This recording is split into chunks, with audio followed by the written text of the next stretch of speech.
Bills also getting a rematch with the Chiefs. They actually won that game against KC, but this is a different KC team, looking more like the championship team that won a few years ago. That passing attack has ramped up a little bit back with Kelsey there and Hill. Buffalo, of course, no Tre'Davious White. He was in that first matchup. How does that kind of change this time around?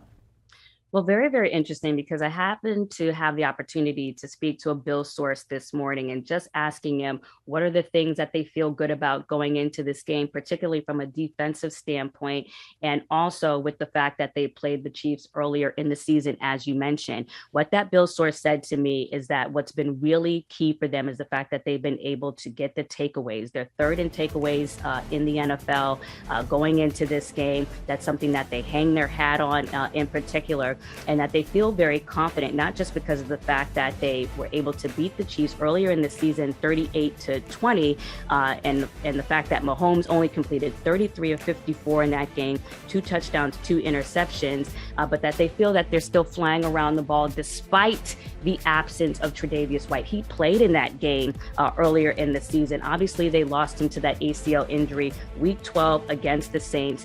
And the Bills source told me that they're going to be doing the same thing, relying on Dane Jackson the same way they've had going up since they lost Tre'Davious White. They still feel very confident in him. The Bills source telling me this morning that we're doing a lot of different things to help him to make sure that he stays stout on that side, though he didn't want to go into specifics. But I think it's interesting to note that since Dane Jackson has been starting, since Tre'Davious White has been out, he's been targeted 27 times.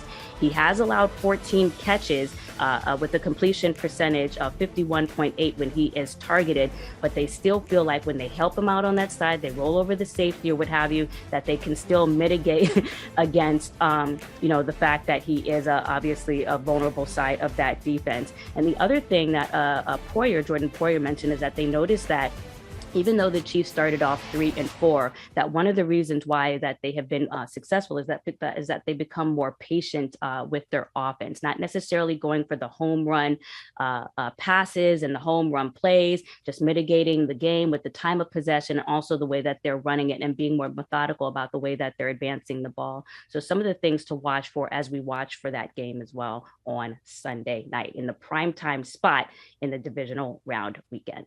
If they needed any more added motivation, you could just turn on the tape from last week against the Patriots, because they put up 40 apiece there and then held them to 17. And then also look at that other tape there. So we'll see how that pans out this weekend per usual. Josina Anderson, as always. But before you go, I wanted to say, Brandon, that your tie is centered, so you are looking well. Yes, thank you. Yes. Appreciate Nothing that. to say about my eyelashes this time. They're perfect. I'm not wearing any. They were perfect. Okay.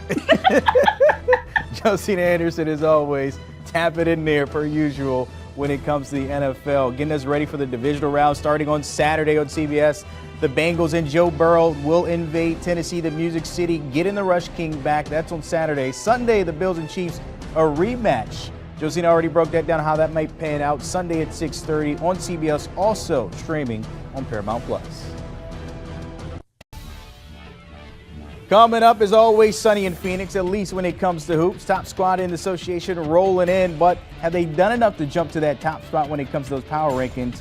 Colin Ward-Henninger, along with Rip Hamilton, shed a little light on how they've got it done so far. Do you want a sports network that delivers everything that matters about the game? The highlights, the picks, the instant analysis, no yelling, no fake debates, no politics. Hit the subscribe button and never miss a moment.